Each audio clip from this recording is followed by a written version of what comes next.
buenas noches con todos. A nombre de la Escuela de Gestión Pública de la Universidad del Pacífico, queremos darles la más cordial bienvenida a este espacio de diálogo que la Escuela de Gestión Pública, la EGP, y AFIN ponen a su disposición en el marco de un convenio de cooperación institucional, ¿no? Que ya tiene algunos meses y donde, o a través del cual ya hemos desarrollado una serie de webinars. ¿Okay? Uno de los pilares institucionales de la EGP es contribuir a la discusión de problemas prioritarios para el desarrollo del país. Y sin duda, ¿no? Este es uno de los temas que consideramos prioritarios para el país, más aún en el contexto actual. En este sentido, ¿no? Los servicios públicos y la gestión de la infraestructura es vital para promover el desarrollo y en esta coyuntura para impulsar también la reactivación, ¿no? Como lo decía hace unos minutos. En tal sentido, queremos agradecer al director ejecutivo de Proinversión, Rafael Ugaz, quien hará la presentación principal, como ustedes tienen en el programa. Asimismo, tenemos que agradecer también a Javier Sainz, gerente de desarrollo de negocio de IBT Group, quien hará una breve presentación de un caso exitoso de APP en el sector salud. Y finalmente agradezco también la presencia de Cristi García Godos, consultora independiente en proyectos de infraestructura, APPs, y ex jefe de proyectos ferroviarios y portuarios de Proinversión, y también ha sido profesora nuestra, ¿no? Tanto en el pregrado como en el posgrado. Quien me acompañará a mí en los comentarios a la ponencia, ¿no? En principio la idea es que la presentación la diera la directora de la Escuela de Gestión Pública, pero por inconvenientes de último minuto me pidió entonces que yo como director de la escuela, director de la escuela de posgrado, pueda dar estas palabras, pero en realidad mi rol lo voy a concentrar en los comentarios hacia el final de la presentación, de la presentación de los expositores. Dicho esto, como siempre, esperamos sus preguntas y comentarios al final de la sesión. Ya se les indicó, pueden utilizar el chat para ir planteando las preguntas desde que empiece la presentación del señor Ugaz, y al final trataremos de hacer un resumen de las mismas y presentárselas principalmente al expositor, pero si también tuvieran alguna pregunta específica para los panelistas, pues bienvenidas. Sin más, muchas gracias y espero que este webinar sea de su agrado y sobre todo sea muy útil para todos que nos están acompañando. Muchas gracias. Muchas gracias, Roberto. Ahora le damos pase a Rafael Ugaz. Adelante, Rafael, bienvenido. Sí, buenas tardes. Un poco recordando el rol de Proinversión, que somos un organismo técnico, nuestra actividad principal es la promoción de inversión privada a través de APPs, proyectos en activos, pero nuestro core realmente lo vemos en la estructuración de APPs. Nuestra cartera en el pasado se ha concentrado tradicionalmente en infraestructura que podríamos llamar de tipo productiva, transporte, electricidad, irrigación, pero más recientemente estamos incorporando proyectos de carácter social como educación y salud. Tenemos una cartera, la cartera de APPs en total incluye 64 proyectos, 22 están en etapa avanzada y 18 están en maduración, ¿no? Creo que es importante reconocer que cuando hablamos de los 64 proyectos que están en el sistema de APPs, no todos están formalmente en Proinversión, algunos están en etapa previa, pero eso lo vamos a revisar pronto en la siguiente diapositiva. Revisando el tema del rol de las APPs, es un esquema que permite incorporar innovación y nueva tecnología a través de la inversión privada en infraestructura y servicios de infraestructura en general. La asignación, como lo vemos, la asignación eficiente de riesgos permite colocar incentivos para terminar la infraestructura dentro de los plazos y costos previstos y permite garantizar el correcto mantenimiento de la infraestructura. Permite también brindar mayor predictibilidad al gasto público por plazos mayores de 15, 20 años o más, aislándolo del ciclo político, lo cual no es particularmente positivo, ¿no? Permite al mismo tiempo desarrollar capacidades locales e implementar buenas prácticas internacionales al atraer operadores de buen nivel. Y finalmente, permite también obtener mayor valor por dinero mediante la adecuada transferencia de riesgos entre el sector público o asignación de riesgos entre el sector público y el sector privado, ¿no? Esta diapositiva resume un poco la ruta, ¿no? de las APPs. Creo que es importante recordarla, dónde comienza y dónde termina y qué actores son los que participan en el proceso. Las etapas formalmente son planeamiento, están en la parte de abajo inferior de la diapositiva. Son planeamiento, formulación, estructuración, transacción y ejecución contractual. Aquí está simplificada, la realidad es bastante más compleja en el día a día. El encargo viene de los ministerios, gobiernos regionales o locales, o el concedente, que nos formula los proyectos a un nivel básico. Pro Inversión participa en la fase de estructuración y transacción. Recogemos, llevamos procesos competitivos, es el objetivo, y a través de estos procesos competitivos recogemos la mejor oferta del mercado. Y una vez adjudicado el contrato, se lo pasamos al concedente y regulador para su ejecución contractual. Aquí es que yo decía que si bien pueden haber 64 proyectos en el sistema, no todos están en etapa de estructuración y transacción. Hay muchos que están en planeamiento y formulación, que están en la etapa, están con el concedente, ¿no? Ya sea con el ministerio o con gobiernos regionales y locales. Yo creo que lo importante que hay que notar acá es que a veces se hace referencia a que hay proyectos que están en proinversión, pero en realidad están en el sistema. No quiere decir que estén activamente en la cartera en la etapa de estructuración y transacción. Todos miran a proinversión, pero la realidad es que somos varios los que participamos en el proceso, ¿no?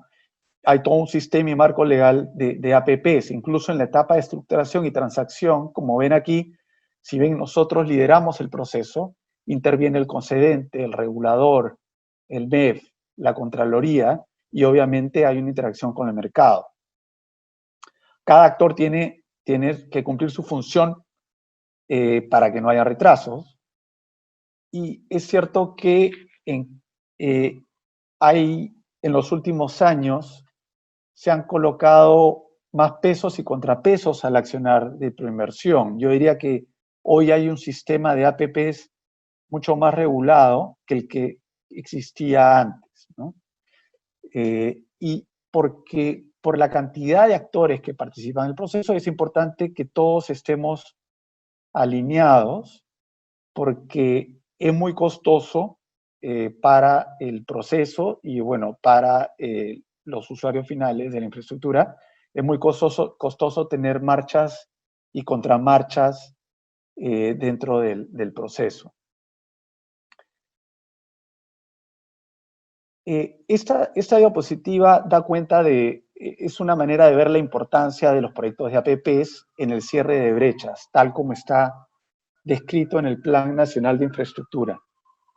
La mayor cantidad de proyectos en el Plan Nacional de Infraestructura o en el PNIC son APPs, y esto las APPs representan 66% de la inversión total en el PNIC. Ciertamente varios de estos proyectos ya se encuentran en etapa de ejecución, no están todos con proinversión el día de hoy, pero lo que quiero resaltar es la importancia del sistema de APPs como parte del cierre de brechas en infraestructura, ¿no? Sí, creo que algo que podríamos conversar después es cómo sería este PNIC si es que lo hubiéramos hecho hoy, en una era post-COVID. Quizás hubiéramos dado mayor peso a la infraestructura social que lo que se le dio en su momento, ¿no?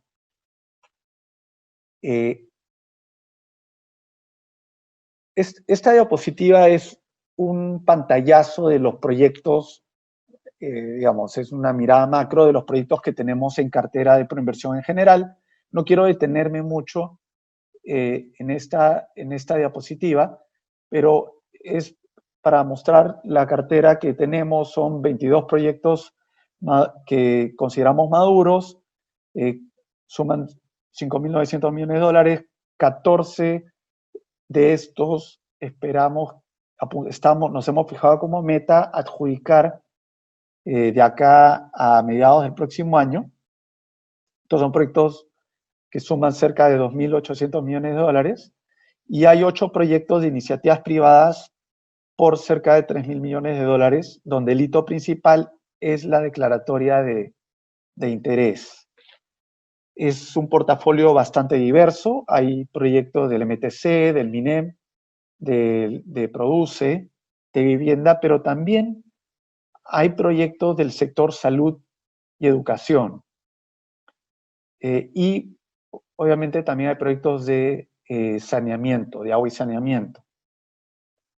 Al lado izquierdo son los proyectos que están en etapa de maduración. Son 18 proyectos por más de 2.000 millones de dólares. Nuevamente, se trata de una cartera relativamente diversa. Ahí vemos un paquete importante de proyectos de saneamiento, que ahora lo vamos a ver un poco más adelante. Ahora, digamos, pasando ya a los temas de APP y la discusión sobre infraestructura social. Creo que es obvio que como país estamos tarde en el desarrollo de infraestructura social, y la crisis del COVID lo ha dejado evidente de una manera dramática, ¿no? La crisis actual ha evidenciado las limitaciones del modelo tradicional de obra pública. Muchos hospitales no se han concluido o están terminados, pero no contaban con el personal y equipamiento adecuado. Al mismo tiempo vemos mucho espacio para explotar el potencial de las APPs en el desarrollo de infraestructura social en el Perú. Creemos que a través de la participación privada, una APP bien diseñada puede garantizar el servicio a lo largo de la vida útil del contrato, y creemos que esto es crucial en servicios de infraestructura. Creemos que se debería poner más énfasis en el rol del operador, y debería reorientarse de alguna manera nuestra manera de estructurar, sobre todo en el caso de infraestructura social, ¿no? Porque en el caso de hospitales, por ejemplo, a diferencia de otro tipo de infraestructura productiva, como puede ser el transporte, donde el peso del costo está en términos relativos más en el CAPEX que en el caso de servicios de salud, por ejemplo, donde hay un rol muy importante de los costos asociados a la operación y mantenimiento. Quizás vale la pena repensar en cómo estructuramos y asignamos, o qué tipo de mecanismo de pago utilizamos, ¿no? En ese sentido, en Proinversión, y como parte de la política de APPs, estamos proponiendo mecanismos como el pago por disponibilidad a la hora de diseñar las APPs en la cartera social que nos han encargado. Creemos que en el caso particular de APPs sociales, tiene mucho sentido vincular el mecanismo de pago al cumplimiento de niveles de servicio, ¿no? En ese sentido, existen muchos casos de éxito de APPs de infraestructura social en la región, en Chile, en Colombia y también en Perú. Y ahora, en unos minutos, Javier Sainz de IBT Group nos va a contar uno de estos casos de éxito, que es el de los hospitales de Kaelin y Barton. que han jugado un rol muy importante en los últimos tiempos. Creemos también que existe espacio para utilizar o explorar nuevos mecanismos de APPs, ¿no? Nosotros venimos usando algunos en particular, pero creemos que hay una gama amplia de mecanismos y de esquemas de APP que se pueden implementar y tenemos que pensar quizás un poco más fuera de la caja, ¿no?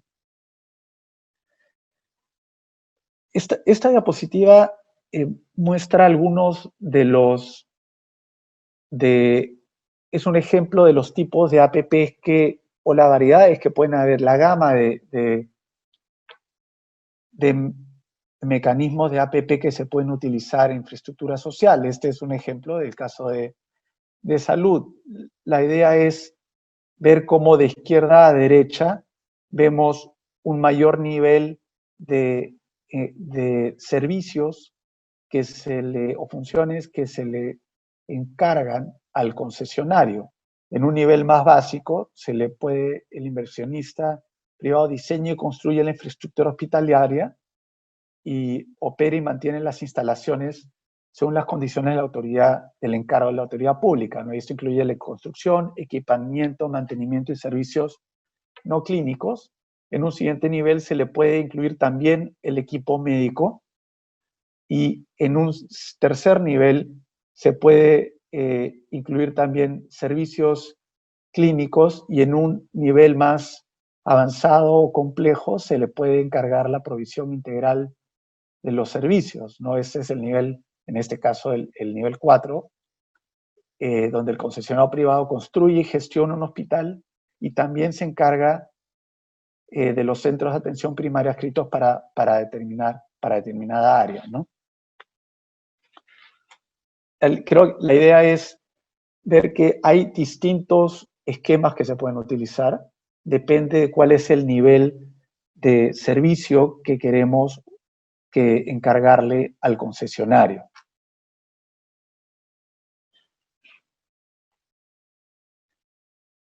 Esta diapositiva es un pantallazo de la cartera, del portafolio de proyectos que tenemos en Proinversión asociada a infraestructura social. Como ven, aquí hay un corto y un largo plazo. En el corto plazo son los proyectos que ven en burbujas, ya sea verde o amarillas. Aquí hemos juntado todos los proyectos que pertenecen ya sea a infraestructura de proyectos de salud, de educación o de agua y saneamiento. Como ven, en el corto plazo tenemos proyectos de agua y saneamiento importantes como es Obra de Cabecera, los hospitales de salud de Piura y Chimbote, y también tenemos plantas de tratamiento de aguas residuales de Puerto Maldonado y proyectos de educación. Lo que nos estamos fijando como meta es sacar adelante algunos proyectos de este tipo de esta cartera social y dejar avanzada una cartera madurada para seguir ejecutando en los siguientes años, ¿no? Al lado derecho ven esa cartera social representativa que se viene germinando ya desde hace algunos años y que nosotros seguimos avanzando. La cartera que está al lado izquierdo es esa que está más madura, que creemos que se pueden alcanzar hitos importantes de acá a mediados del próximo año.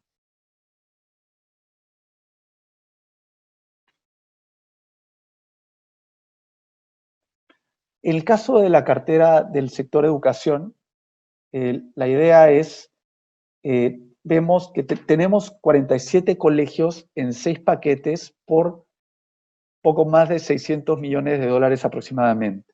Solo en Lima tenemos colegios cuya infraestructura está expuesta a riesgo de colapso, ¿no? Y para evitar daños a la integridad de los alumnos, se está trabajando estos proyectos se está buscando desarrollar nuestra infraestructura educativa en 41 colegios de Lima, en los distritos de Villa María del Triunfo, Ate, Comas, Villa El Salvador, San Juan de Miraflores, San Juan del Lurigancho, que busca beneficiar a una población estudiantil de más de 80.000 alumnos.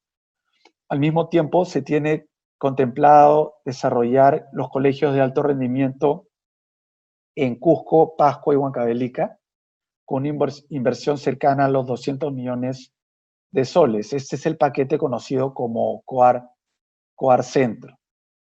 Esta agenda es ambiciosa. Estos son los primeros colegios que saldrían bajo un esquema de APP y creemos que podemos alcanzar hitos importantes de acá a mediados del próximo año.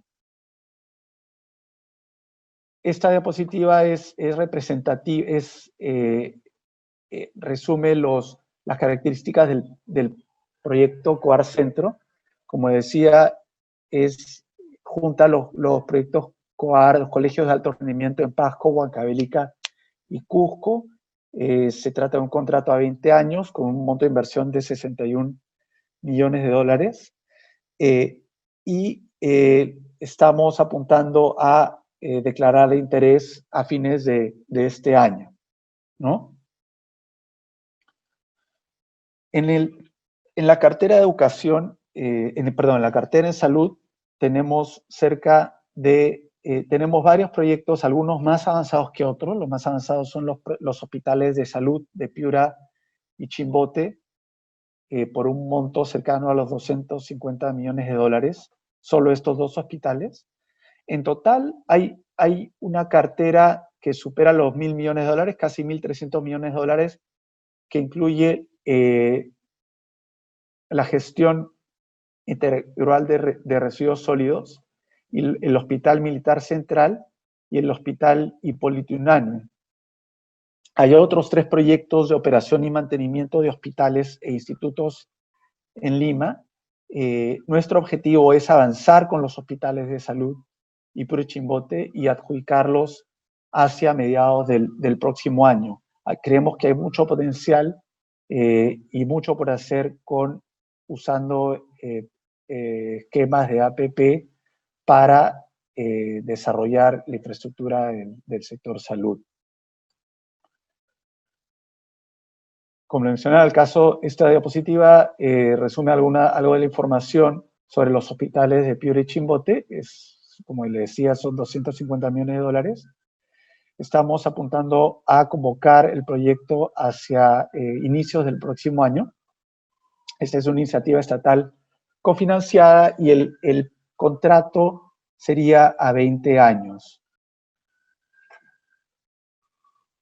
Estos hospitales instalarían cerca de 500 camas al alcance de más de 900.000 beneficiarios en la zona.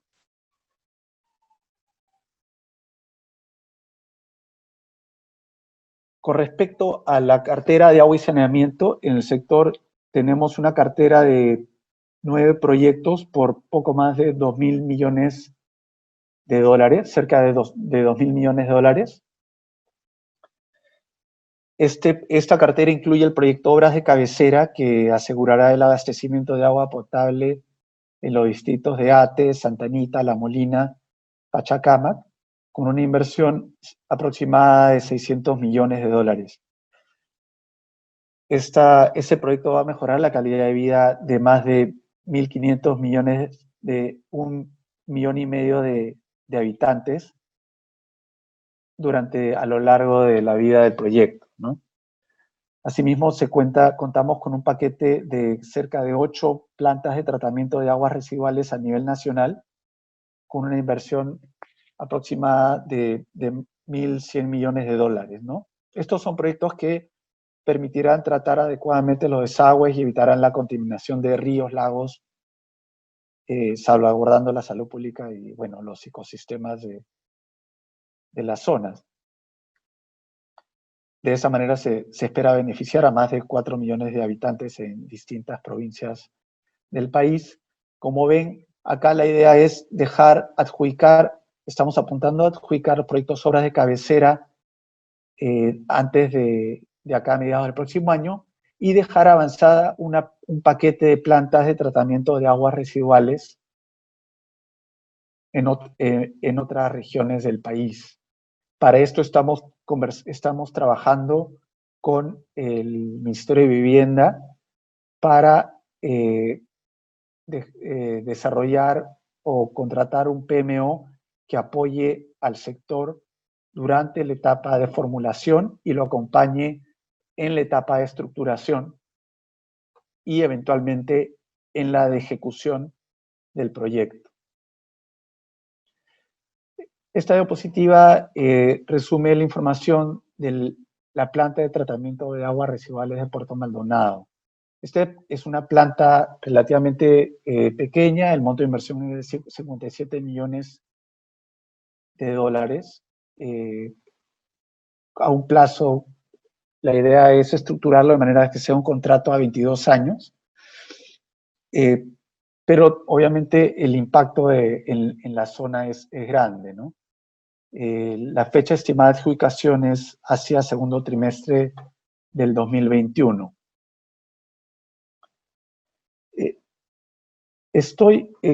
Algunos comentarios finales con respecto a la cartera de APPs en proyectos sociales. Creo que, como mencionábamos al inicio, la actual coyuntura ha renovado el sentido de urgencia de avanzar con el desarrollo de infraestructura social. Es claro que las APP pueden jugar un rol importante en cerrar de manera efectiva estas brechas de infraestructura social. Tenemos una serie de lecciones aprendidas. Se ha avanzado en la estructuración de estos proyectos. Tenemos una cartera encaminada y con hitos que creemos alcanzables. Es cierto que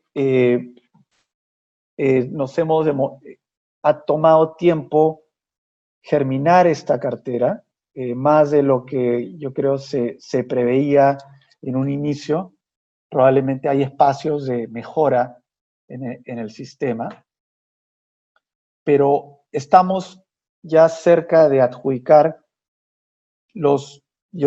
algunos de estos proyectos que se vienen trabajando con un esfuerzo grande tanto por parte del sector como por parte del Ministerio de Educación, de Salud, del sector vivienda, también obviamente el sector privado en el caso de las iniciativas privadas y por supuesto de proinversión, ¿no? En la estructuración de estas APPs de infraestructura social se están incorporando mecanismos nuevos como el pago por disponibilidad a fin de maximizar los beneficios de las APPs. Creemos que este es un aspecto muy, muy positivo. Y también se está efectuando un impulso en la gestión que permita una mayor rapidez y predictibilidad en los procesos, tanto en proinversión como en los sectores. En ese sentido, estamos trabajando internamente para el fortalecimiento de proinversión y con el uso de herramientas de control y monitoreo que permita hacer un seguimiento un poco más fino de los procesos, de los proyectos en nuestra interacción con los sectores, con el MEF, con el regulador, con la Contraloría. Estamos trabajando con algunos sectores como les mencioné, con la contratación de PMO que les ayude a avanzar con un paquete de proyectos en la etapa de formulación. Y estamos buscando aprovechar este empaquetamiento no solo por el lado de la formulación, sino también ya en la etapa de estructuración. Creemos que hay espacios para empaquetar algunos proyectos, como es el caso de los colegios en riesgo, donde estamos considerando asignar el paquete a un asesor integral para aprovechar economías de escala y también aplicar lecciones aprendidas de estructuraciones que estamos llevando a cabo en algunos casos más avanzados, ¿no? Eso es lo que yo tengo por compartir ahora, por ahora, pero bueno, encantado de discutir y bueno, y creo que ahora va a ser interesante escuchar también la presentación de Javier, porque creo que ese es uno de los casos icónicos de infraestructura hospitalaria desarrollado bajo esquema APP. Muchas gracias, Rafael. Ahora le damos pase a Javier Sáenz. Adelante, Javier. Bienvenido. Vale, pues, como decía, buenas noches. Gracias a la Universidad del Pacífico por la invitación y por tener la oportunidad de hablar de estas experiencias que para IBT pues, nos sentimos especialmente orgullosos. Y bueno, el propio Rafael Ugaz ha comentado y ha dicho que es un caso de éxito. Javier, discúlpame, ¿podríamos poner la presentación en... Ahí se ve, en pantalla completa? Ah, vale, perdón. Gracias. Bueno, para entrar un poquito en contexto y hablando de cómo está estructurado el contrato, Esalud firmó 2 contratos de asociación público-privado con 2 sociedades de propósito especial, que son Callao Salud SAC y Bella María del Triunfo Salud SAC. Estos contratos, los alcances que tenían era a través de un derecho de superficie que otorgaba Esalud, que el concesionario diseñara, construyera, equipara y luego operara bajo modalidad denominada bata blanca estos complejos hospitalarios durante 30 años. Y hablo de complejos porque incluyen tanto hospital como centro de atención primaria. A cambio de ello, Esalud lo que hacía como esquema de retribución es financiar la infraestructura durante 15 años y luego, a partir del periodo de inicio de la operación, que llevamos ya 6 años, lo que paga es la operación y mantenimiento a través de un capitado por cada paciente adscrito a los complejos.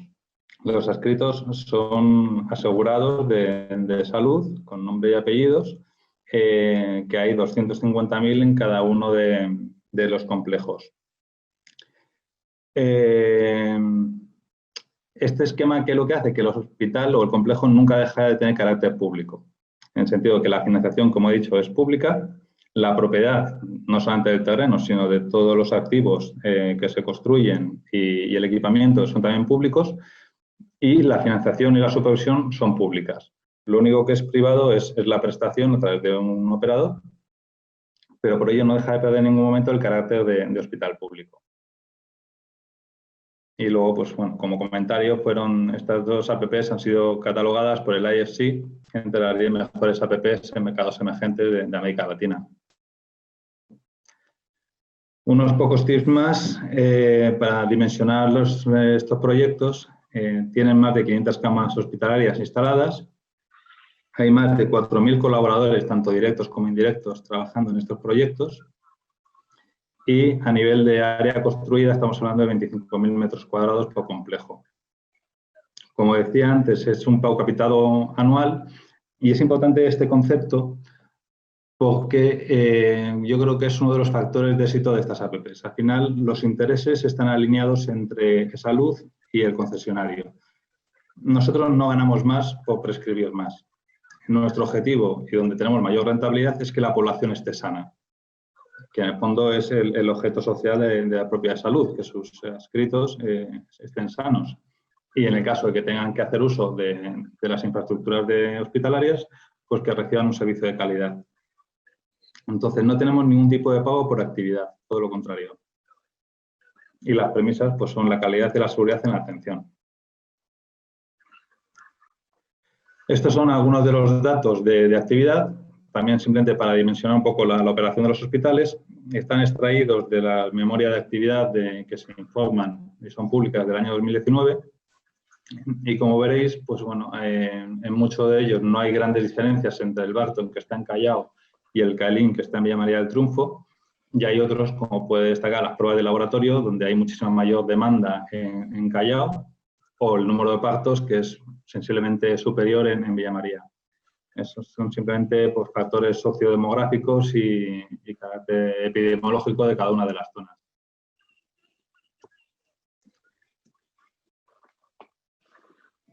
Como concesionario, nosotros ¿qué objetivos nos marcábamos? Y si os fijáis en estos cuadros que son los principales, siempre tienen el enfoque en el paciente. Pues nos marcamos estos 4 objetivos que son medibles y cuantificables, pero basados en 3 pilares fundamentales. Por un lado, la gestión clínica. Segundo, apoyarnos en la tecnología. Y el tercero, el capital humano, los recursos humanos, que son fundamentales. Con todo ello, trabajamos para conseguir estos 4 objetivos. Atención oportuna, ¿a qué nos referimos? Primero, que en contrato tenemos una serie de indicadores de producción que nos exigen alcanzar pues, niveles, determinado plazo de tiempo para una consulta o para una cita, determinados días máximos para una intervención clínica. Entonces, nosotros no solamente cumplimos esos indicadores que están supervisados contractualmente por una supervisión que tiene contratada de salud, sino que encima nos marcamos objetivos más ambiciosos de disminuir esos plazos. Atención oportuna puede ser también, por ejemplo, el tener 0% de desabastecimiento. Tenemos un 99.9% de medicamentos abastecidos a través de una central de compras propia y una plataforma logística que aseguramos la disponibilidad de los medicamentos para los adscritos. Calidad en la atención, que sería el segundo objetivo. Esto es una premisa hasta el punto de que hemos llegado a certificar con la ISO prácticamente todos los procesos de apoyo al diagnóstico y al tratamiento. Seguridad del paciente. Son los primeros centros, sobre todo en atención primaria y en unidad domiciliaria, que han sido certificados por la Joint Commission. La Joint Commission es la principal certificación internacional de salud y que tiene puesto el foco en la seguridad del paciente, con lo cual nos han certificado en base a ese criterio. Y luego la satisfacción del paciente, pues tenemos también unos niveles muy altos de exigencia, marcados contractualmente y que son medidos a través de una consultora independiente. A día de hoy, pues podemos decir que son los 2 hospitales públicos más valorados en el país. Y con estas premisas, ¿cómo hemos enfrentado el COVID-19? Pues lo primero que hicimos, y creo que es un poco ejemplo de flexibilidad y de gestión privada, es reorganizar la gestión. Se cambió la estructura tradicional y se designó un equipo director conformado por especialistas epidemiológicos y por los directores de los complejos, que son los que han marcado la pauta a seguir y han tenido capacidad ejecutiva para afrontar esta pandemia. A partir de ahí, pues bueno, hemos implantado desde el Plan de Emergencia de Salud Pública de Interés Internacional, que son las siglas que veis ahí de SPI, que es una serie de directivas internacionales de buenas prácticas para evitar contagios ante situaciones infecciosas como la que estamos viviendo. Luego hemos establecido planes de contingencia y de suministros básicos para activarlos en aquellos momentos en los que nuestras capacidades resolutivas estaban siendo ya desbordadas. Hemos podido activar estos planes de contingencia y la verdad es que nos han servido para poder seguir prestando el servicio. En emergencias se estableció un triaje respiratorio en el cual, a través de triaje, cuando llegaba algún paciente con síntomas de COVID, automáticamente pasaba a un proceso paralelo a través de especialistas y que tuviera un flujo diferenciado del resto de la actividad del hospital. Pues, claro, hay que entender que no se cerró el hospital o los complejos para el COVID. Hubo que seguir dando asistencia, sobre todo a través de emergencia, a todo lo que llegara.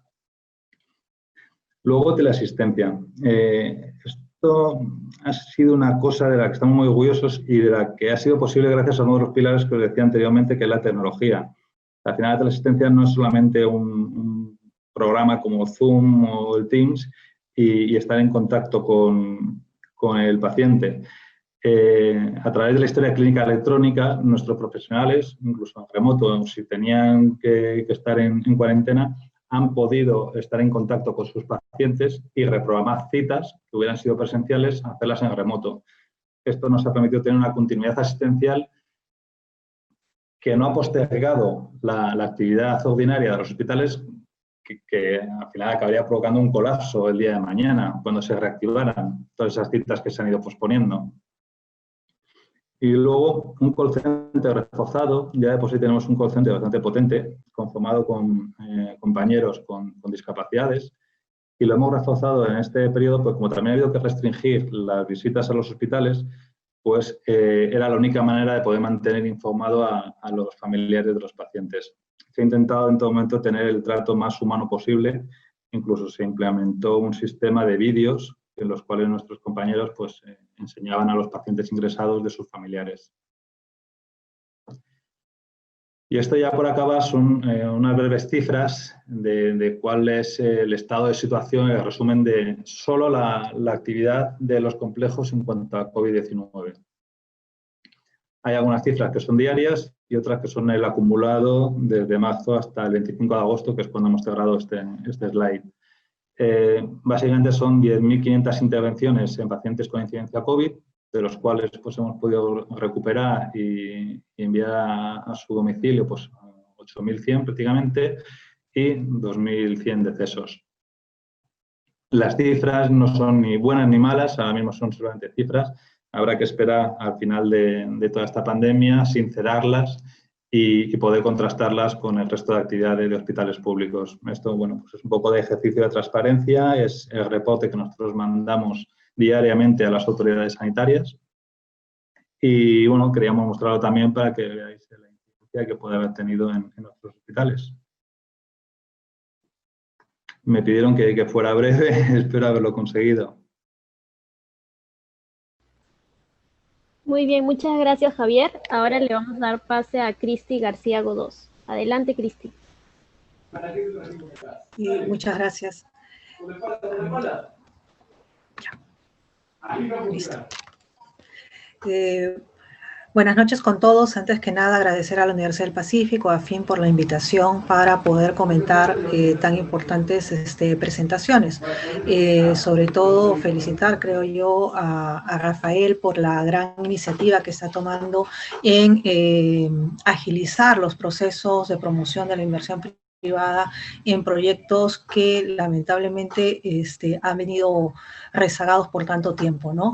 Creo que el COVID realmente, como bien se ha dicho, ha evidenciado la fragilidad de todos nuestros sistemas, tanto de salud como de educación, y nos plantea retos interesantes, importantes, pero sobre todo que tienen que hacerse y realizarse de manera rápida, efectiva, tomando las decisiones oportunas y sobre todo pensando en el largo plazo, ¿no? No pensando solamente en cómo voy a solucionar el problema de ahora, sino cómo voy a solucionar los posibles problemas, o voy a tener en todo caso proyectos o infraestructura que esté en capacidad de enfrentar situaciones tan complejas como las que ahora vivimos en un futuro, y las APPs en efecto son esa oportunidad, ¿no? Son los proyectos es lo que nos permite pensar hacia adelante y hacia futuro qué debo de hacer, ¿no? Entonces las APPs son un mecanismo para poder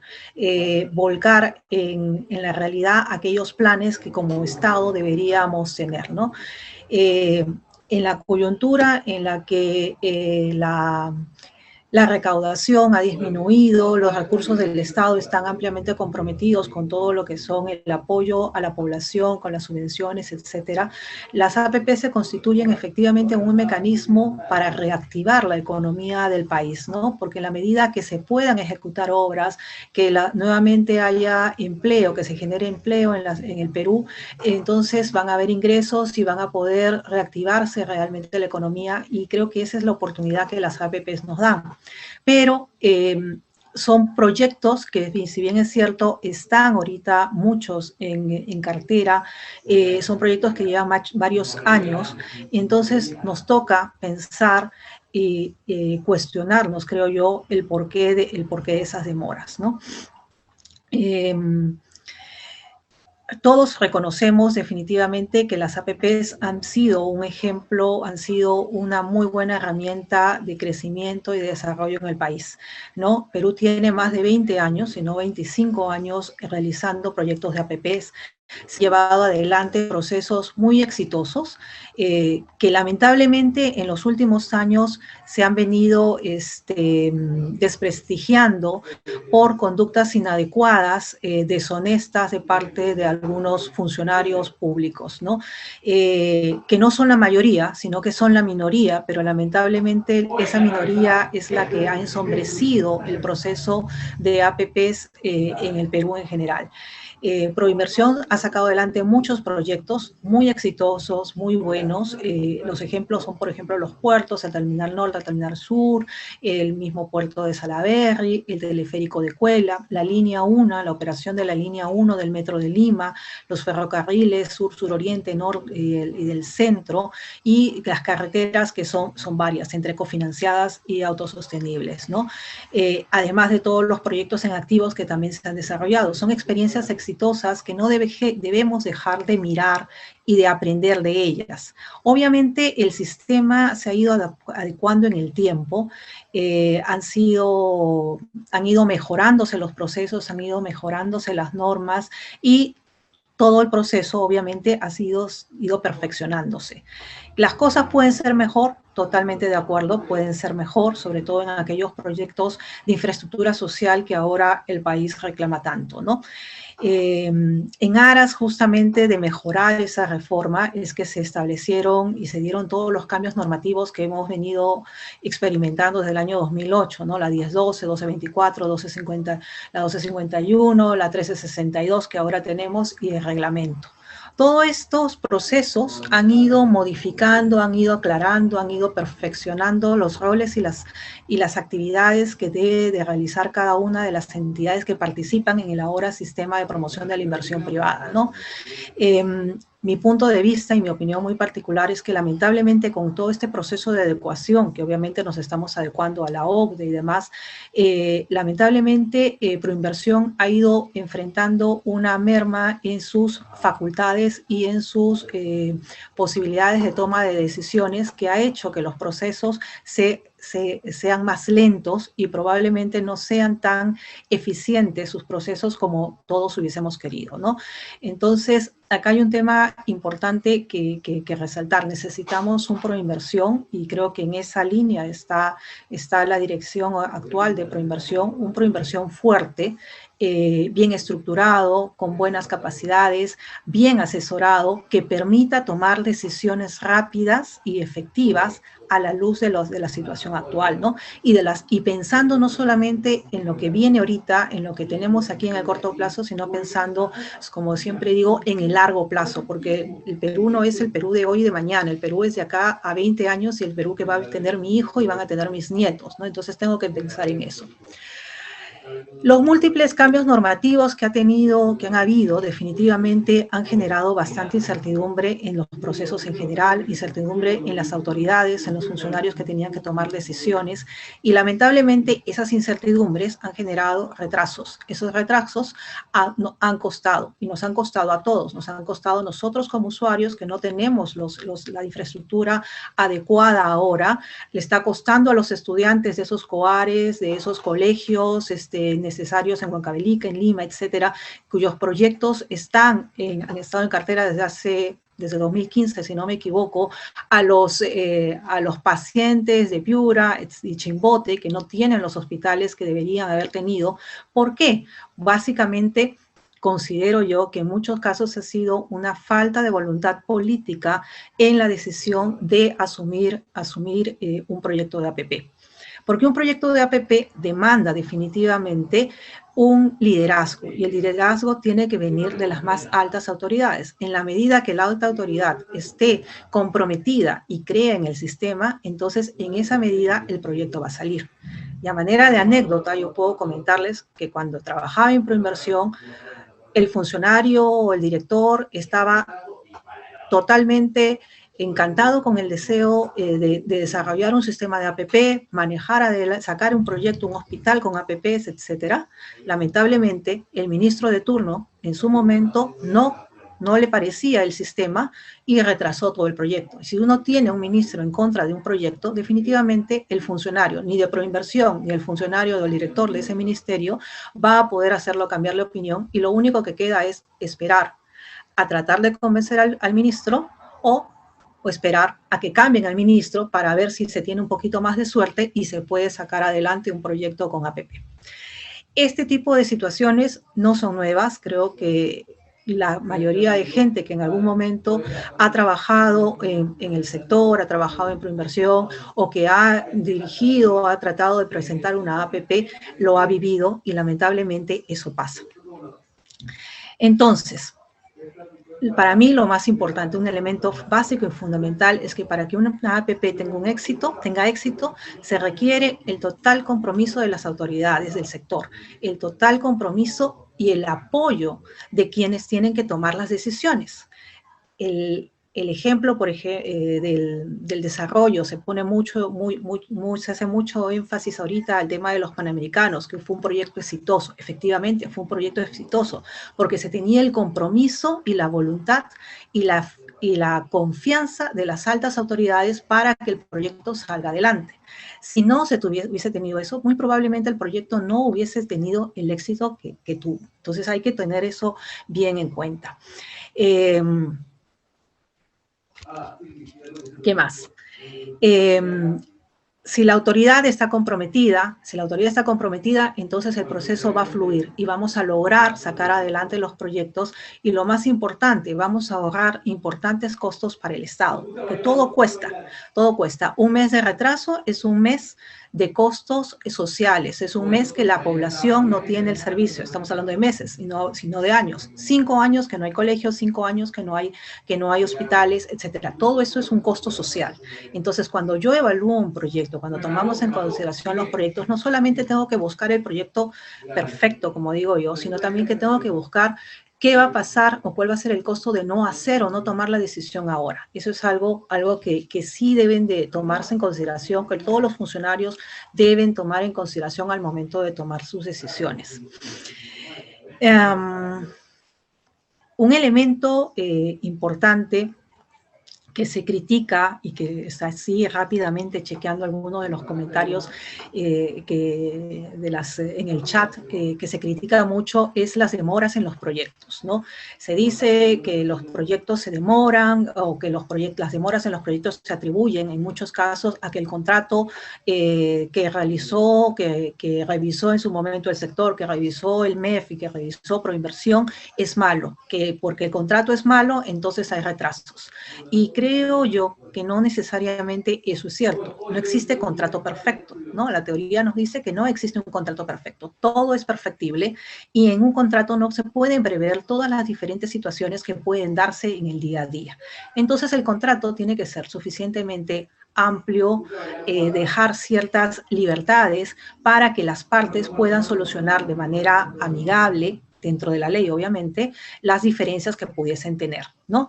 Entonces, y además, lamentablemente, es más fácil siempre decir el contrato es malo, por tanto es culpa de Proinversión, porque hace malos contratos, pero no se ve la paja en el ojo propio, ¿no? O sea, no se ve que probablemente el problema no es un problema de contrato, sino es un problema de gestión de parte del Estado, de las entidades del Estado o del concedente en la toma o en la administración de los contratos. Entonces, la mala gestión en la solución de un problema en el sector puede generar retrasos considerables e importantes en los contratos, ¿no? Pueden interpretar una cosa mal, pueden interpretar que la columna debió medir 1 metro y no podía medir 1,5 metros o 90 centímetros, etcétera. Entonces, cuando nosotros tomamos en consideración el hecho de que muchos de los contratos en APPs son contratos a suma alzada, se deben de permitir esas flexibilidades para que el concesionario pueda de alguna forma adecuar o a tener optimizaciones en su proyecto inicial sin generarle, obviamente, ningún recurso o demandar ningún gasto adicional al Estado y, sobre todo, sin modificar los niveles de servicio que se ofrecen o que se establecían en el contrato. Eso es básico. Entonces, la idea fundamental en un contrato es que justamente esté claramente establecido cuáles son esos niveles de servicios que se quieren, ¿no? Debemos pensar mucho en la operatividad, en la funcionalidad de la obra. Pensar en que lo que necesitamos es que la obra esté operativa. Que yo a veces lo pongo de ejemplos en mis clases, que si la pared es roja o es amarilla es indistinto, es una pared y la pared tiene que ser resistente a sismos de 7 grados. Perfecto, eso es lo importante, no me importa el color, me importa que sea resistente, ¿no? Como os digo, no existe contrato perfecto, no se podemos prever todos los problemas o situaciones que puedan ocurrir. El tema es tener en cuenta el tiempo que me demoro en lograr el proyecto perfecto es el tiempo que resto bienestar a la población. Cualquier retraso es un costo social. En la mayoría de los proyectos no los consideramos. Cuando a veces trabajamos de parte del Estado, no consideramos el costo de la demora. Cuando vamos al sector privado, el costo de la demora en la ejecución de un proyecto o en la aprobación o en la formulación de un proyecto sí es considerable, porque si tengo empresas de primer nivel como los que nosotros estamos buscando en el Estado, para el Estado peruano, para que trabajen con el Estado peruano, esas empresas tienen un equipo contratado que está permanentemente atento. Mientras más se demora el proyecto, más costos para el privado.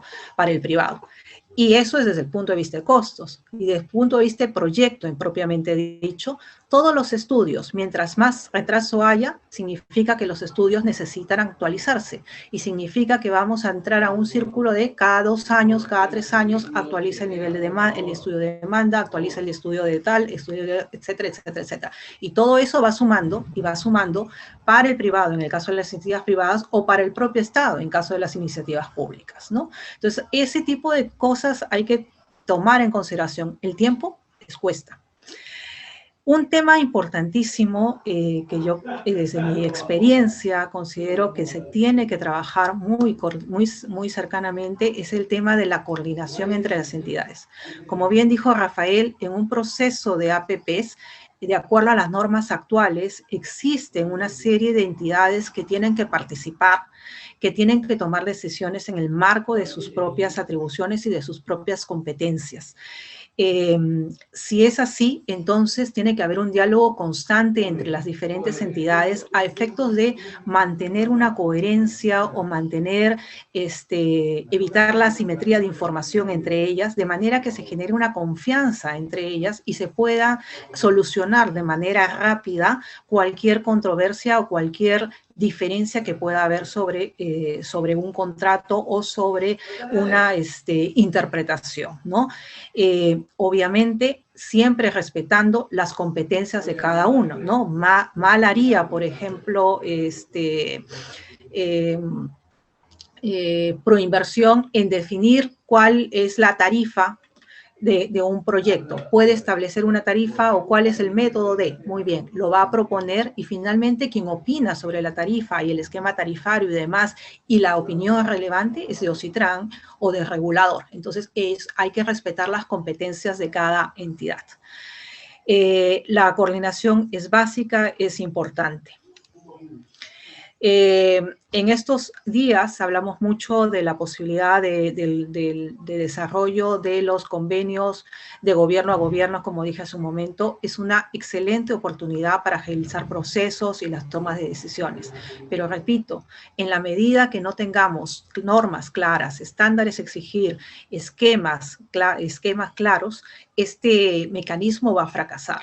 Entonces, a veces, si nos ponemos a pensar en lo que ha ocurrido con las iniciativas privadas en educación, que han tomado más de 5 años, en salud más de 5 años, de 2013 algunas, 2015 hasta ahora, y que todavía continúan en formulación, entonces hay que preguntarnos por qué todavía están en formulación.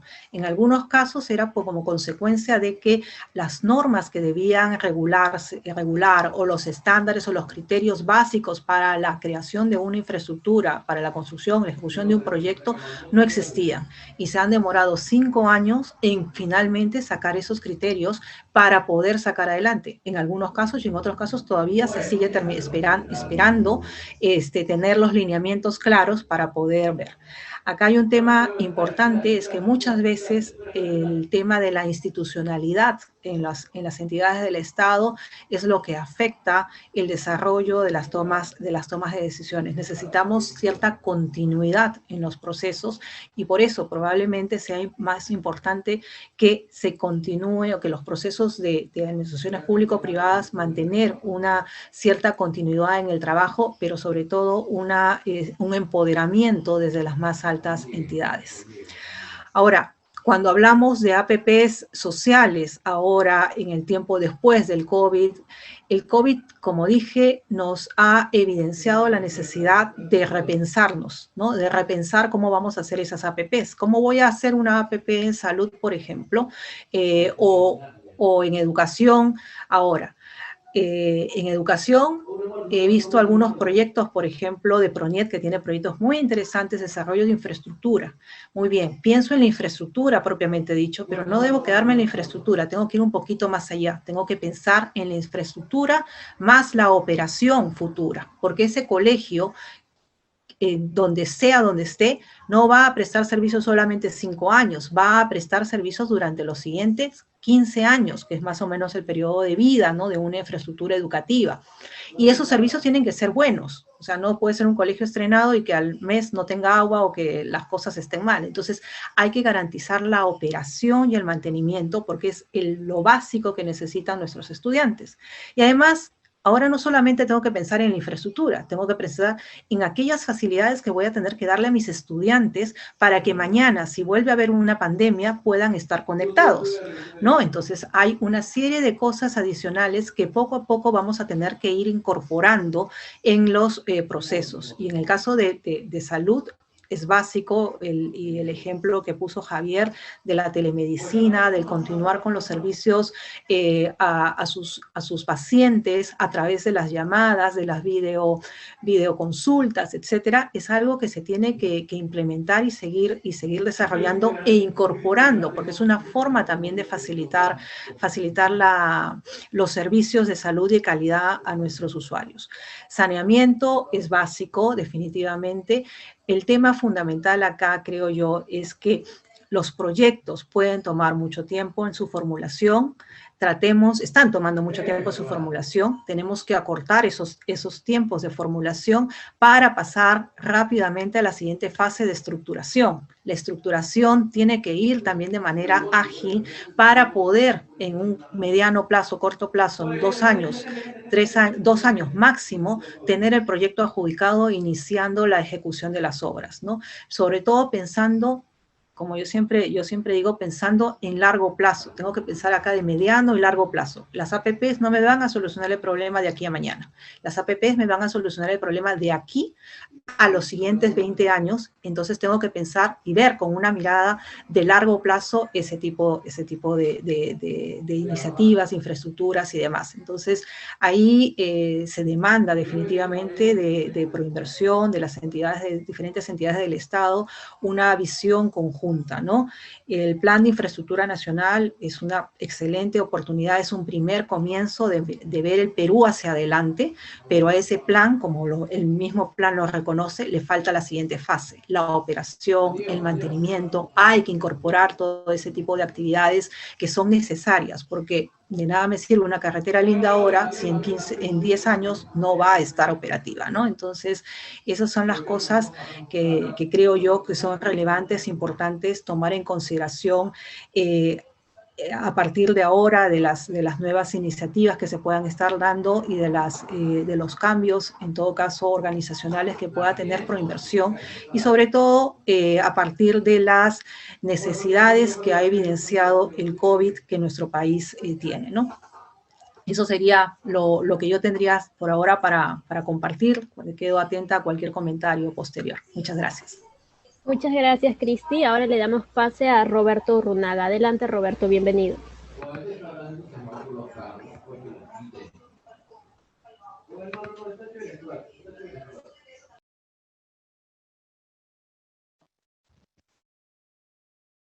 Nuevamente, buenas noches. ¿Me están escuchando? ¿Sí? ¿Y viendo? Tuve un problema de desconfiguración. ¿Sí? Ok, muchas Se escucha gracias. perfecto, gracias. Ok, gracias.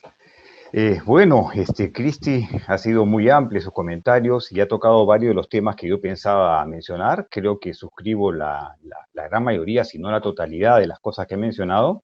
Así que trataré de concentrarme en otros puntos y quizás luego regreso a algunos aspectos también específicos de la estructura y funcionamiento de Proinversión y otras instituciones. A ver, en primer lugar, quiero poner un poco de perspectiva de qué estamos hablando. La presentación de Rafael, ¿no es cierto? Creo que ha sido muy clara en que sí hay proyectos en infraestructura social que está manejando Proinversión. Hay otros que se están efectivamente ideando, digamos, en fase preliminar, y eso se trata, ¿no es cierto? Que efectivamente no solamente en este sector, sino todos los proyectos que se manejen de infraestructura, efectivamente, digamos, vayan cumpliendo determinadas etapas y permanentemente, ¿no es cierto?, estemos, ¿no?, ideando nuevos proyectos, ¿no? Como se ha mencionado, hay que trabajar en largo plazo y no puede ser que estemos, digamos, preocupándonos solamente por determinados periodos, ¿no?, gubernamentales, y entonces cuando llega, digamos, el nuevo gobierno y eventualmente llega una nueva cabeza a Proinversión, hay que ver, digamos, ¿no?, dónde hay proyectos para empezar a estructurarlos, y no es así, ¿no es cierto? Hay que seguir trabajando para los que vengan, ¿no? Pero entonces, a pesar de que existe una cartera interesante de proyectos que probablemente muchos no conocíamos, quiero poner, decía yo, en perspectiva eso, porque quiero concentrarme en los primeros minutos en mostrarle cuál es la brecha que tenemos en esos sectores. El año pasado, ¿no?, como parte de los insumos para justamente crear el Plan Nacional de Infraestructura para la Competitividad, el MEF, ¿no es cierto?, convocó a diversos cooperantes, ¿no? Uno de ellos fue el BID, entonces el BID contrató un estudio, entre otros, ¿no es cierto?, para la estimación de las brechas. Nosotros en la Universidad del Pacífico tuvimos la oportunidad de conformar un equipo y trabajar, ¿no?, codo a codo con el MEF, ¿no?, con los sectores, ¿no?, con el BID, para estimar esa línea de base, digamos, ¿no?, que sirviera justamente para definir, ¿no?, montos aproximados que dieran una luz para los próximos años, cuáles serían los montos de inversión requeridos, ¿no? Bueno, en el caso concreto de los tres sectores que ha mencionado Rafael, bueno, 4 si quieren, si separamos agua y saneamiento, más educación y salud, ¿cuáles fueron las brechas que encontramos nosotros en ese estudio que, paréntesis, se encuentra próximo a publicar el BID? En el caso de agua, ¿de acuerdo? Solamente acceso, voy a hablar solamente de las brechas a principio de acceso, ¿ok?, a agua. En este caso el indicador es porcentaje de la población con acceso al servicio básico. Existía una brecha del orden de los 7.3 billones con B alta, o sea, miles de millones, ¿no?, de dólares, ¿no?, en agua.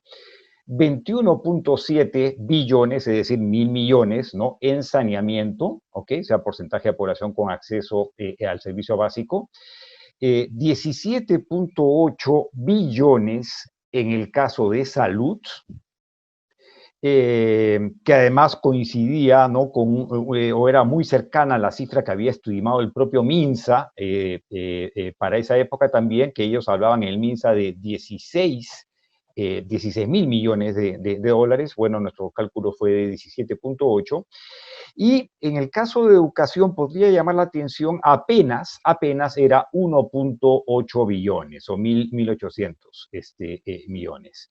Una cifra relativamente baja, pero en realidad mucho depende de cómo se mire el tema. Yo acabo de decir que es básicamente un tema de brecha de acceso, que en este caso, en el caso de educación, estaba medido o aproximado por porcentaje de población en edad relevante matriculada en cada nivel, ¿no?, de educación inicial, primaria y secundaria, ¿ok? ¿ok? ¿Cuál es el tema en el caso de educación? Para entrar un poquito más en detalle, en el caso de educación, y esto es reconocido por no solamente el Minedu, sino por los expertos en educación, que efectivamente el problema en Perú no es tanto de acceso a colegios, porque mal que bien ahí están, y eso se ilustra justamente con porcentajes muy altos de matrículas, de hecho de los más altos de la región en cada uno de los niveles educativos, sino el problema está principalmente en la calidad, como todos debemos saber, ¿no es cierto?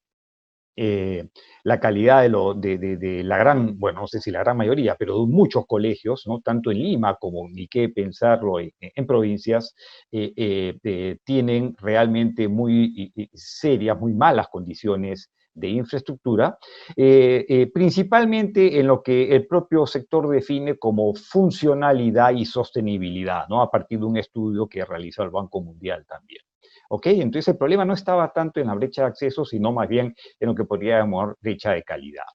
Si hablamos un poquito de temas de calidad, evidentemente no contemplando todas las aristas de calidad, porque podrían ser muchas y no teníamos acceso a toda la información.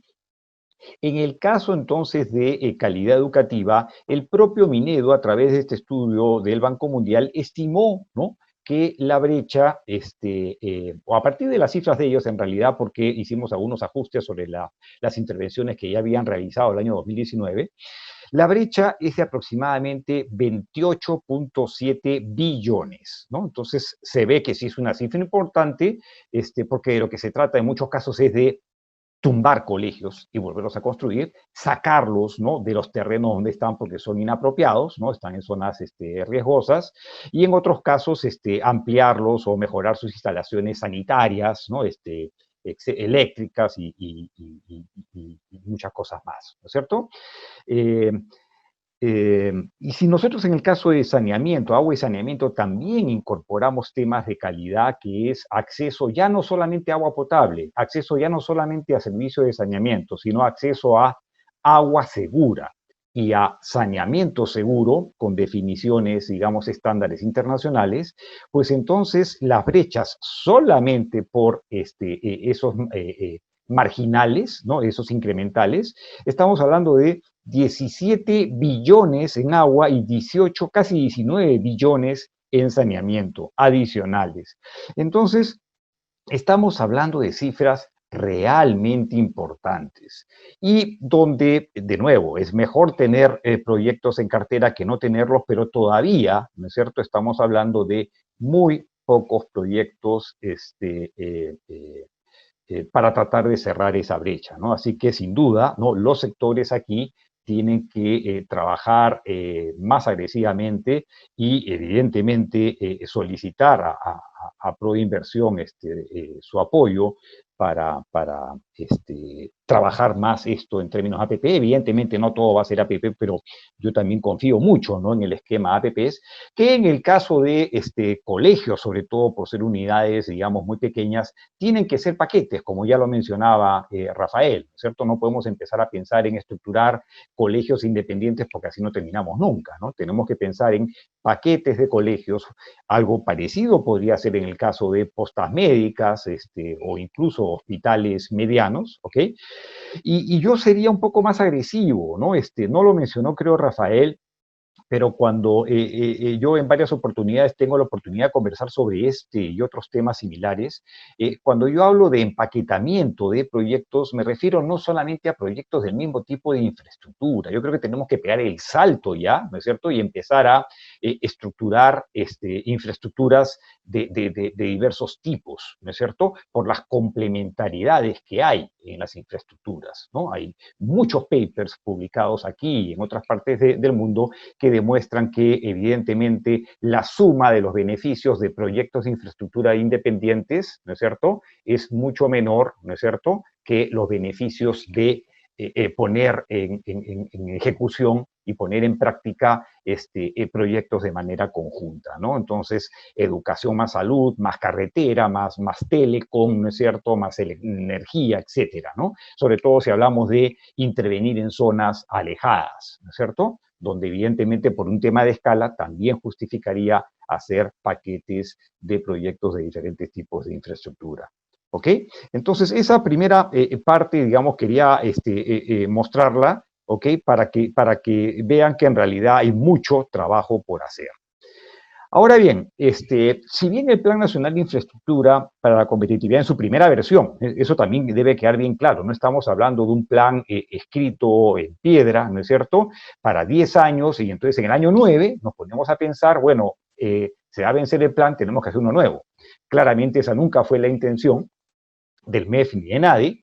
Esto tiene que ser un plan vivo, ¿no?, que se va actualizando en función a las nuevas prioridades que van surgiendo, entre otras cosas, por coyunturas como la que tenemos ahora, ¿ok? Pero también porque quedó pendiente un tema que veo que por ahí está entre los asistentes Gabriel Daly, ¿ok? Y creo que lo mencionó él en un webinar anterior donde yo fui parte del público, donde él ya esbozaba, ¿no es cierto?, que no solamente por el tema de la pandemia, sino efectivamente como una tarea que había quedado pendiente, la siguiente versión del plan no podría incorporar también, ¿no es cierto?, a los sectores sociales que no estuvieron inicialmente incorporados en ese plan.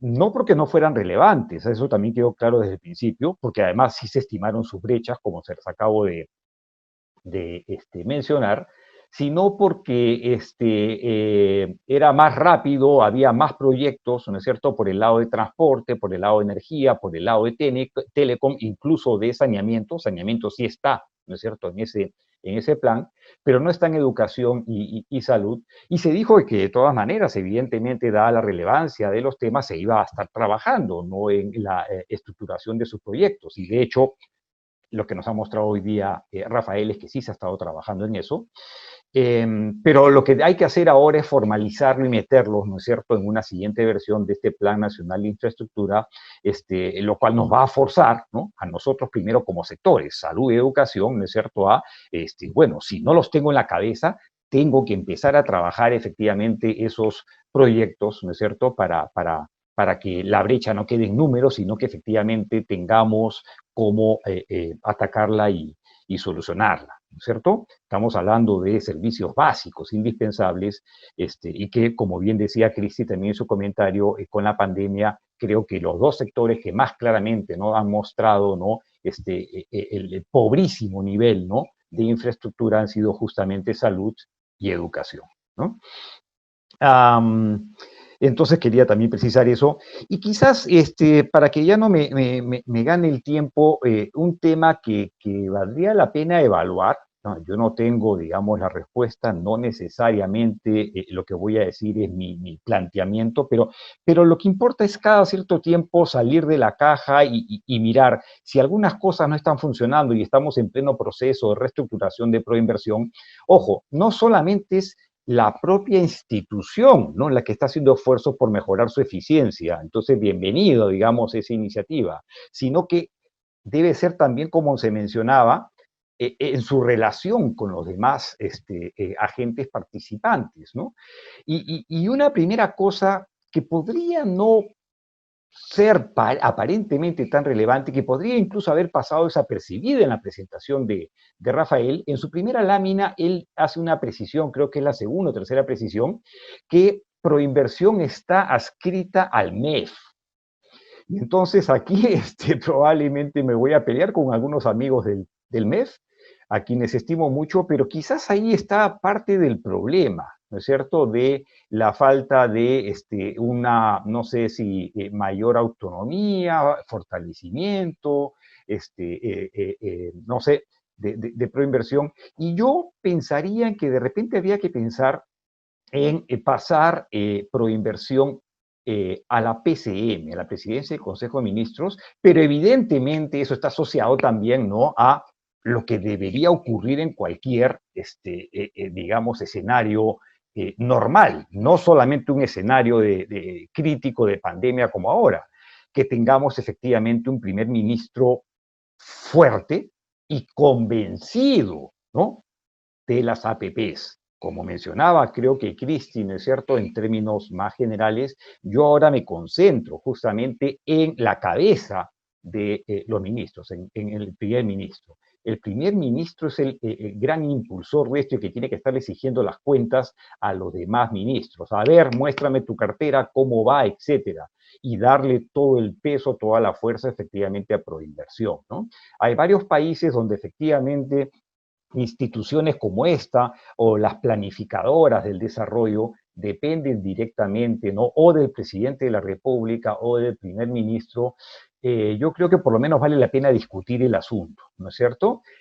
Ahora, yo sin ánimo de generar demasiada polémica, pero siempre es importante que se genere un poquito de polémica, ¿no es cierto?, en este tipo de seminarios, aunque, digamos, ya no quede de repente mucho tiempo para discutir.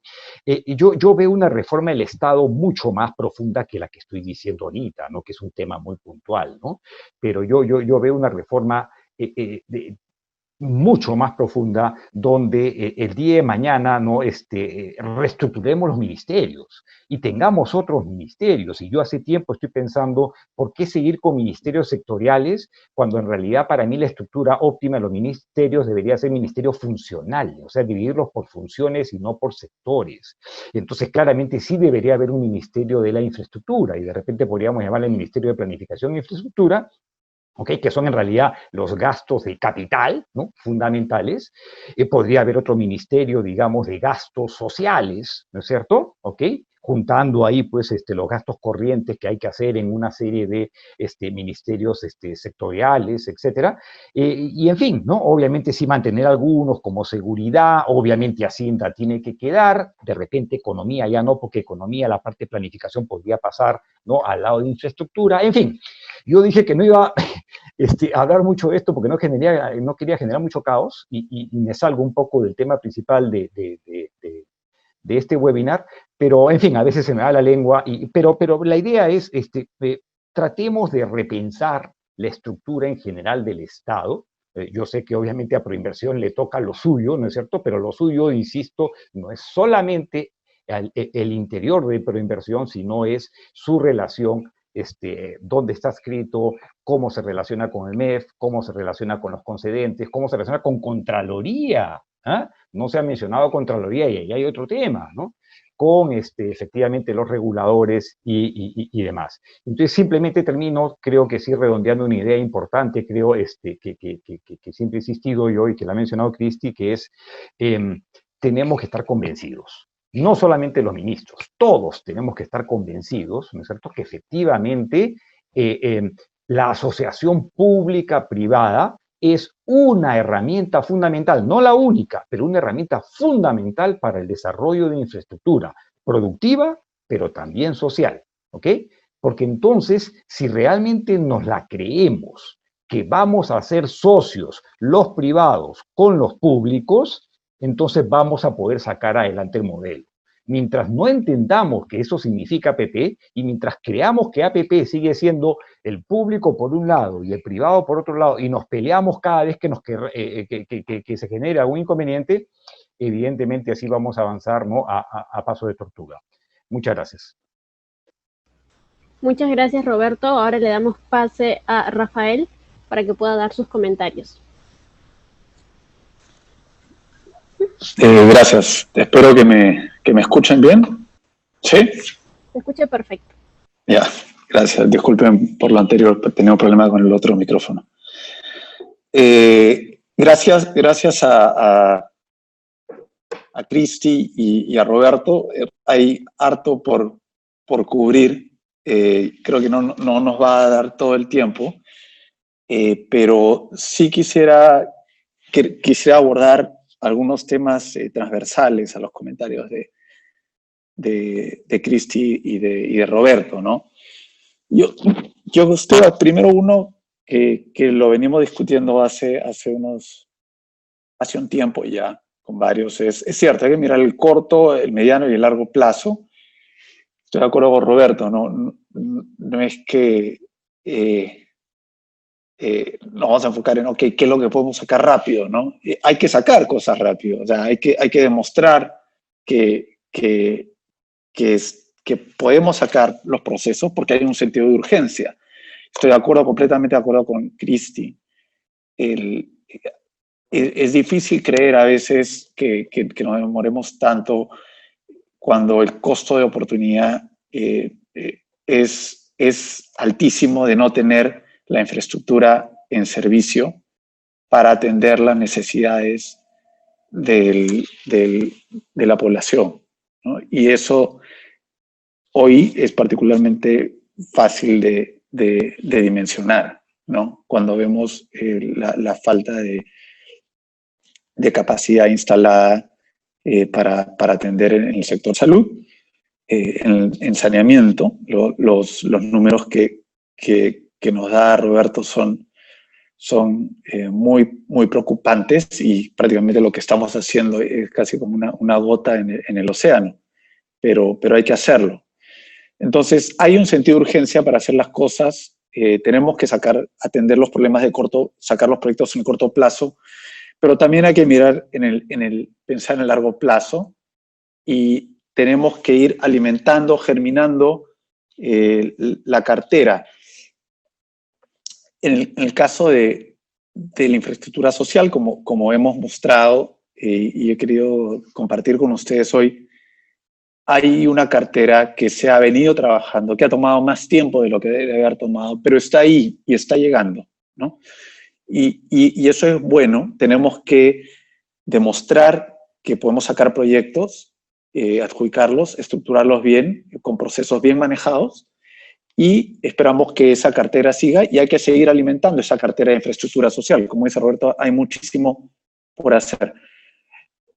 Y ahí también creo que ir a la infraestructura productiva. Igual hay bastante que hacer por ese otro lado. Tenemos proyectos, como han visto, en transportes y comunicaciones, energía y minas, pero hay que seguir desarrollando, hay que seguir desarrollando proyectos para dejar a las siguientes gestiones. Creo que es importante avanzar y dejar una cartera que se pueda trabajar, que ayude a cerrar las brechas de infraestructura económica productiva y también infraestructura social.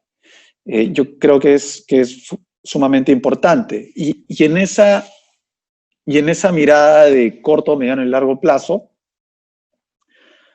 hay espacio para las APPs, fundamental en todo, en este horizonte de tiempo.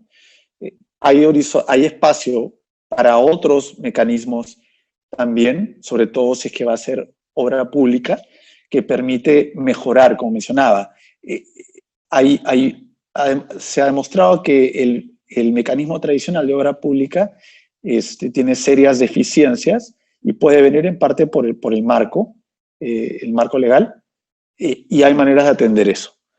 Pero eso no quita que no haya espacio para seguir haciendo cosas con APP. Con los números que ha tirado Roberto, hay espacio, deberíamos estar trabajando en todos los frentes. Y estoy de acuerdo que hay un espacio muy grande para las APPs en ese sentido. Estoy de acuerdo con Cristi en lo que yo llamaría un problema de gobernanza en los proyectos, y yo creo que es parte de lo que nos hace, yo creo que los proyectos que más han demorado son proyectos en los cuales se ha dilatado la toma de decisión, o proyectos en los que se ha revisado demasiadas veces la decisión. Y esto, creo que regresamos a lo mismo, al comentario que hacía Cristi sobre el costo de oportunidad.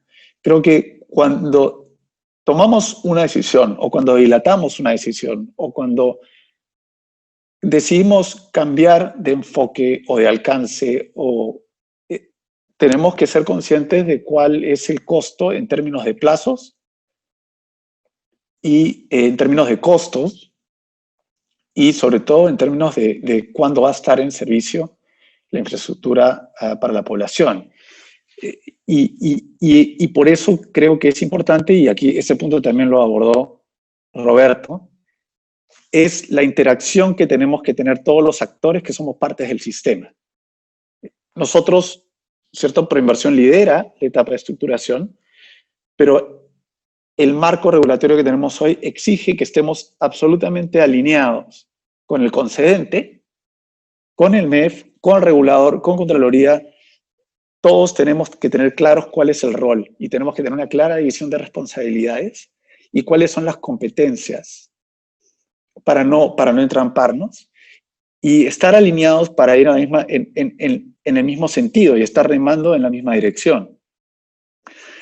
Porque si no estamos alineados, vamos a revisar, vamos a tener retrocesos, vamos a tener retrabajos que se van a traducir en una demora y finalmente resultar en que los proyectos no estén a tiempo.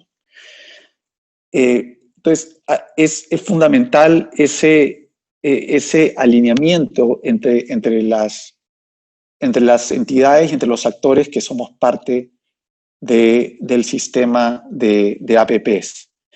Y efectivamente estoy de acuerdo con Cristi en que no tenemos que pensar solo en la infraestructura, en el fierro y cemento, y no obsesionarnos en cómo tiene que estar construido y en las especificaciones técnicas, y pasar de enfocarnos a las especificaciones técnicas a cuál es el tipo de servicio que queremos que brinde el concesionario a la población beneficiaria. O sea, ¿qué es lo que esperamos que se logre?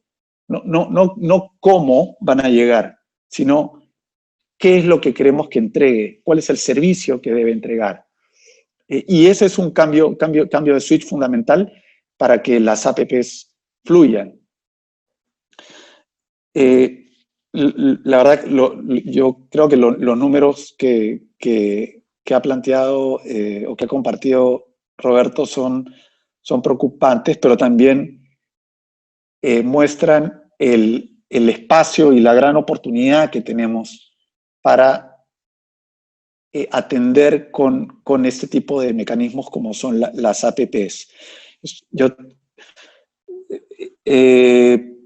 El empaquetamiento de proyectos creo que es una gran oportunidad. Creo interesante la idea de empaquetar infraestructura de distinto tipo. Habría que verlo.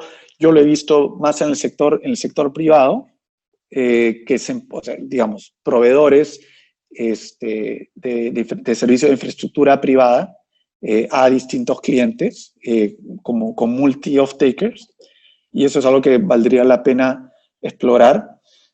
Pero también creo que hay que pensar que no todo tienen que ser mega proyectos, ¿no?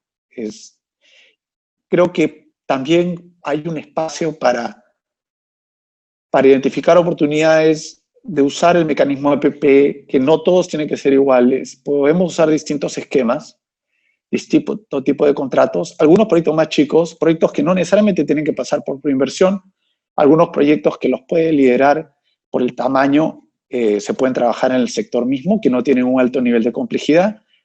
Quizás para eso se pueden utilizar esquemas o herramientas o mecanismos algo más ágiles, dado el monto y el grado de complejidad de los proyectos. Pero sí creo que la herramienta de APP es potente y tenemos que seguir usándola y apalancándonos en ella. Estoy de acuerdo con Cristi en que lamentablemente han habido experiencias de proyectos de APPs que han resultado o que han manchado el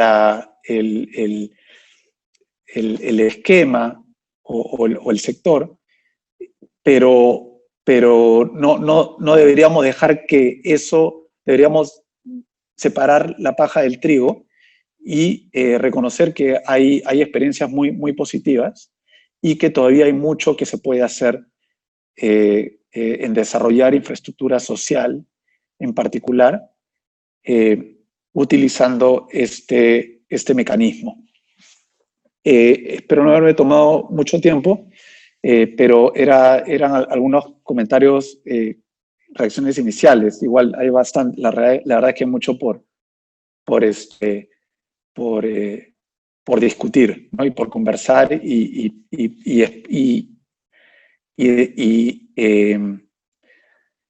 distintas ideas que explorar, ¿no? Muchas gracias. Muchas gracias, Rafael. Ahora vamos a dar pase a la ronda de preguntas. Como primera pregunta tenemos, ¿se ha planteado la posibilidad de usar APP para el desarrollo de infraestructura educativa o penitenciaria como se ha hecho en Uruguay?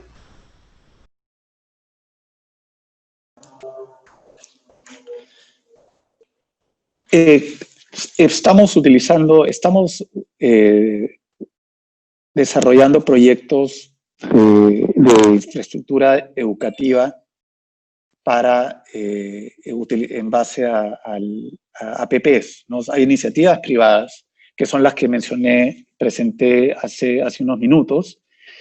Sin duda es un mecanismo que creemos que es muy potente, ¿no?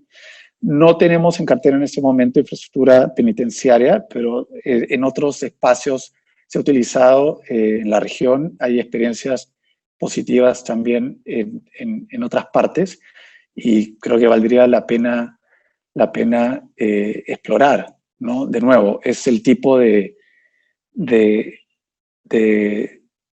infraestructura, de servicio, en el cual se pueden establecer indicadores medibles a los cuales se asocian los mecanismos de pago al concesionario. Yo creo que sin duda son modelos que se podrían explorar para esos sectores. Perfecto. Como siguiente pregunta tenemos, respecto a los proyectos que tiene Proinversión en cartera, se habla del proyecto de obras de cabeceras, que es de suma importancia para Lima. Quisiera saber si tienen previsto sacar adelante dicho proyecto y para cuándo lo estarían adjudicando. Sí, efectivamente, como mencioné, es un proyecto de suma importancia. Es un proyecto grande que en su versión más amplia va a permitir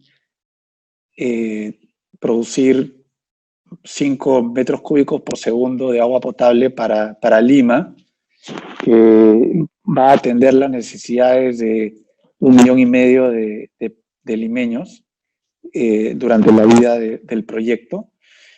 Y estamos trabajando, este es un proyecto que la verdad viene avanzando muy bien. Tenemos al IFC como asesor integral del proyecto en la estructuración y la idea es convocar hacia fines de este año y estamos trabajando para adjudicarlo hacia mediados del próximo año. Perfecto. Siguiente pregunta. Entre los proyectos de inversión se viene hablando también sobre el anillo vial periférico. Quisiera saber si tienen previsto dar la declaratoria de interés del proyecto, ya que sería de gran utilidad aliviar la carga pesada en Lima. Sí, sin duda. El proyecto del anillo vial periférico es un proyecto que ayudaría mucho a resolver varios problemas logísticos y de transporte en Lima. Estamos trabajando y avanzando con las versiones iniciales del contrato. Tenemos prevista la declaratoria de interés hacia fines de este año. Correcto. Siguiente pregunta. ¿Qué se puede hacer para reducir el tiempo que pasa desde la formulación de un proyecto hasta la finalización de su construcción? ¿Cómo prevenir los retrasos por adendas y demás? Es una pregunta grande.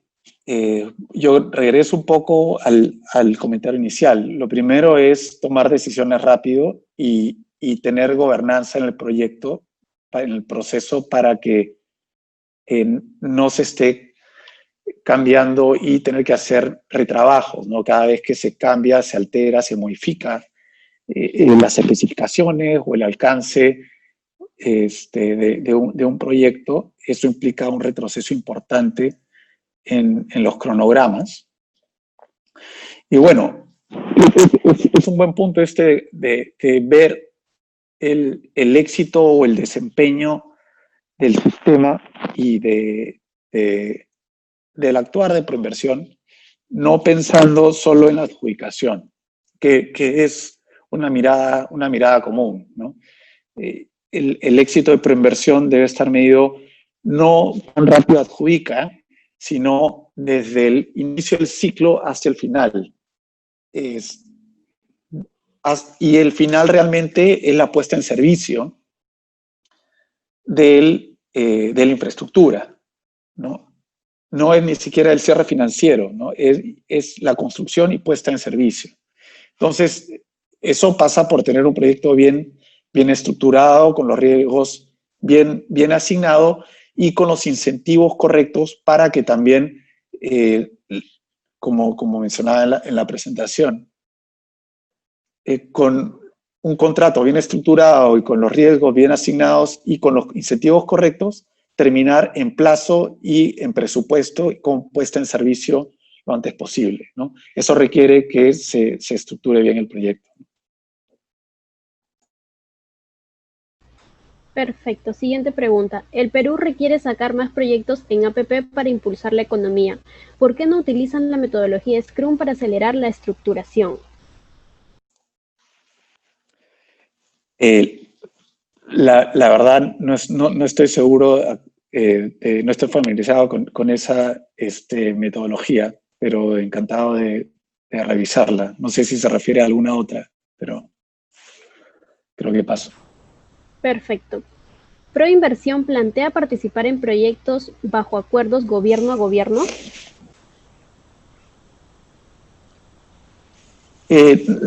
No tenemos en este momento mapeados proyectos. De los proyectos que he mencionado en la cartera, no hay ninguno que incluya algún gobierno a gobierno.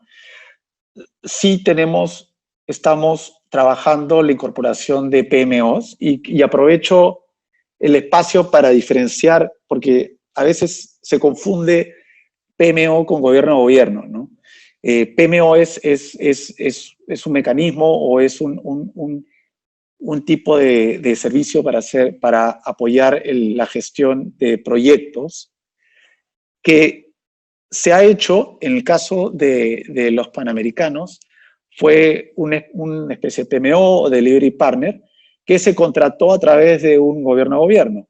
Pero uno puede hacer un PMO sin entrar en un gobierno a gobierno y, de hecho, el marco legal, el marco de las APPs que tenemos actualmente nos habilita para incorporar PMOs en los procesos que estamos llevando a cabo. Entonces, creo que es importante separar, uno, que un PMO no es sinónimo de gobierno a gobierno, eso por un lado, y segundo, que un PMO tampoco es excluyente de una APP. Se puede utilizar un PMO para desarrollar APPs, y sí las estamos considerando los PMOs para el paquete de proyectos estructurados bajo APP. Correcto. Siguiente pregunta. ¿Cómo se prevé el tema de gestión de riesgos y cambio climático en los proyectos de infraestructura por APP? A ver, esto es parte de los procesos y está incorporado en corto, está incorporado como parte del proceso de formulación y estructuración y se atiende, ¿no? Está claramente, está atendido como parte del proceso de desarrollo de las APPs, ¿no? Perfecto. Y como última pregunta tenemos, ¿para cuándo y para qué proyecto se utilizará el contrato estándar? El contrato estándar, el contrato estándar se viene trabajando ya desde hace un tiempo. La verdad, es una iniciativa que busca homogenizar criterios en los contratos de APP que estructuramos.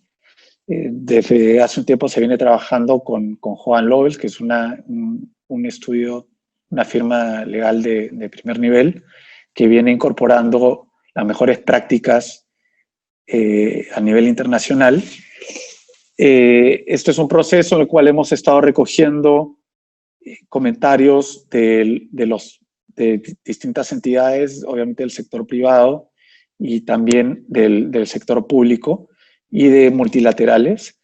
Estamos bastante cerca de sacar una versión final del contrato estándar. Todavía estamos haciendo algunas retroalimentaciones con los actores. Yo creo que hacia septiembre-octubre deberíamos tener una versión final del contrato estándar. Pero más allá de eso, ya en el proceso mismo de interacción, de creación, desarrollo del contrato estándar, ya hay elementos del contrato estándar que hemos venido incorporando en algunos de los proyectos que ya estamos estructurando en este momento. Yo diría que ya hay elementos que se vienen incorporando en las versiones iniciales y versiones finales de contrato que en este momento estamos trabajando.